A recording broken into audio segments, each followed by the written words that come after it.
नमस्ते सभी को। मेरे द्वारा शॉर्ट्स में पूछे गए क्वेश्चन नंबर 31 से 40 तक का आंसर का अभी हम लोग डिस्कशन करेंगे।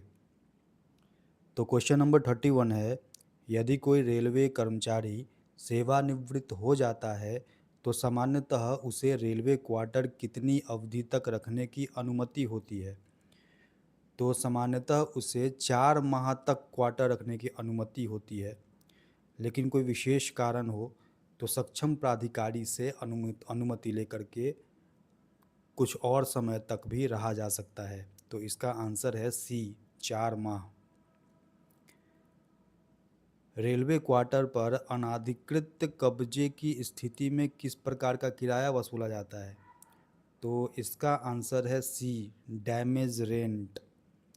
डैमेज रेंट कुछ फिक्स नहीं होता है, ये क्वार्टर पे डिपेंड करता है, क्वार्टर टाइप पे, क्वार्टर 1 है, 2 है, 3 है, और शहर है कि कौन सा, इस पे डिपेंड करता है। क्वेश्चन नंबर 33, सूचना का अधिकार अधिनियम 2005 के अंतर्गत सामान्यतः जन सूचना अधिकारी को आवेदन प्राप्त होने के कितने दिनों के भीतर सूचना उपलब्ध करानी होती है। तो इसका आंसर है बी, 30 दिन।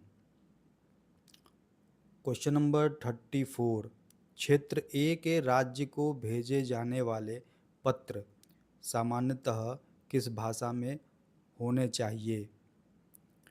क्षेत्र को पूरे भारत में 3 भागों में बांटा गया है, ABC।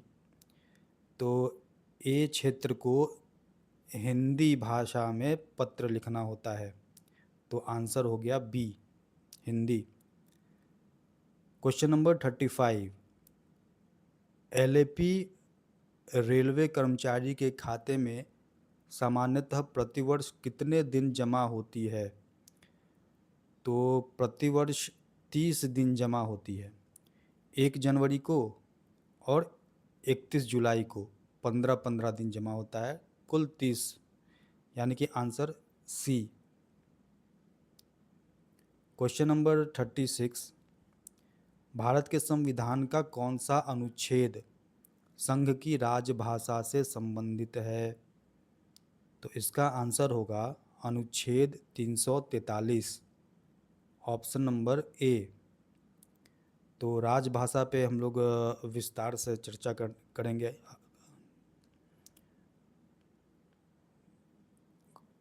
आगे बढ़ते हैं। फिलहाल क्वेश्चन नंबर 37, भारतीय रेलवे की 2 प्रमुख मान्यता प्राप्त कर्मचारी महासंघ कौन सी है।